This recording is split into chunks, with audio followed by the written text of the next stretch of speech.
الجبلية الطبيعية، كيف ينام، كيف يقوم، إلا ما قام الدليل على التقرب إلى الله به، إنه في قربة مندوب، أشياء مندوبة، في أشياء منهية.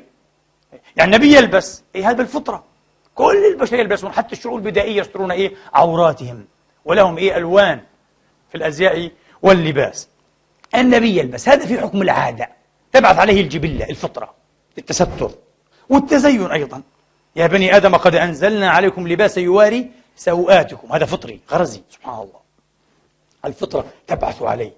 وما زاد عن ذلك وريشة أيضا الفطرة تبعث عليه وتتحكم فيه الثقافة السائدة، التزين، هذا أجمل، هذا أحلى، كرافتة جميلة، مش هذا مش جميلة، مش عارف هذه أشياء ثقافية، هذه أشياء متحركة، هذا القرآن وهذه السنة. لكن هناك لون مدخلية للشرع أحيانا في هذه القضايا، كقضايا اللباس مثلا والتزين. حرم على ذكور هذه الأمة المرحومة، ماذا حرم عليهم؟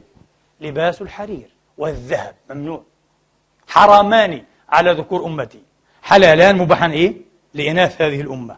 هنا خلاص ما بنقول هذه قضايا عادية يا أخي النبي حرمها لكن نحن لنا قضايا عادية، لا. لماذا؟ فيها وعيد. النبي توعد من لبس الحرير والذهب في الدنيا بألا يلبسهما في الآخرة في الجنة، حتى وإن أدخل الجنة حرام عليك. إذا فيها وعيد، ووعيد شديد، أن تحرم من هذه المتعة، وحرير الجنة عاد مش حرير الدنيا، وذهب الجنة مش ذهب الدنيا. كذلك الأكل والشرب في أواني الذهب والفضة، صحيح؟ الأصل أن يكون مباحا، جاء الشرع بتحريمه، قال الذي يأكل ويشرب في آنية الذهب والفضة كالذي يجرجر النار في جوفه، وعيد شديد. فلا تقل لي أمور عادية، في دليل أخرجها، فأصبح لها حكم شرعي نلتزمه ولا نتعدى حده بإذن الله، لا نتعدى حده بإذن الله وتوفيقه.